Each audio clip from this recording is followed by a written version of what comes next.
How else could hidden loyalties affect our life? In many different ways. So for example, what we've noticed in this work is that individuals can carry the emotions of someone else. So literally when they see their father or their mother or a grandparent heavily burdened by something, can be heavily burdened by grief or have the burden of alcoholism or depression, that the child can then, in an attempt to get closer to the parent or to help the parent, can take on those feelings and live them out as if they are their own. And sometimes these can be feelings that go back 2 or 3 generations, not necessarily from the parent itself. So we'll often see that children will live out a feeling out of loyalty to the family system. So for example, people who come from an angry family. So anger can travel down through many, many generations.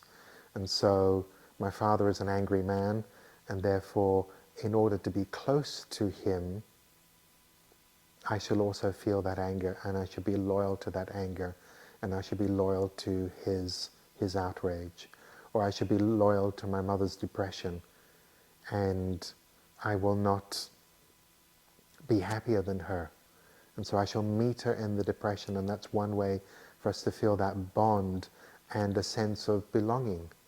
So each of us has a deep longing to belong, and there are many distorted ways in which we can attempt to belong by being loyal to feelings and traumas that are passed down through the generations. Do you have anything further to say about hidden loyalties? Yeah, there is one further thing to say, and I've already covered how we can be loyal to a parent's depression or a parent's anger or a parent's alcoholism. But the other way in which our loyalties can influence us strongly is in our attempt to belong to the family group or the family system or the family tradition, is that we can do everything in our power to try and fit in. And what I mean by that is that we change ourselves in order to be loyal to the family system.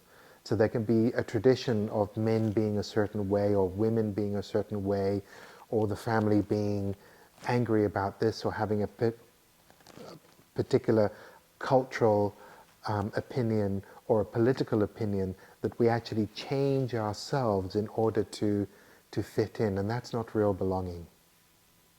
And so, for example, in some families, the only emotion that's acceptable for a man to feel is anger.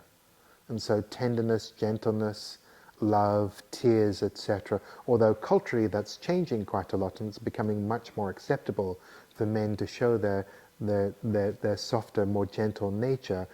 But a family loyalty to how the men are or how the women are can cause us to adjust ourselves and change ourselves in order to fit into the family system. So that's another way in which a loyalty can influence us, in addition to being loyal to the suffering of the previous generations. And so there are many, many different layers of this.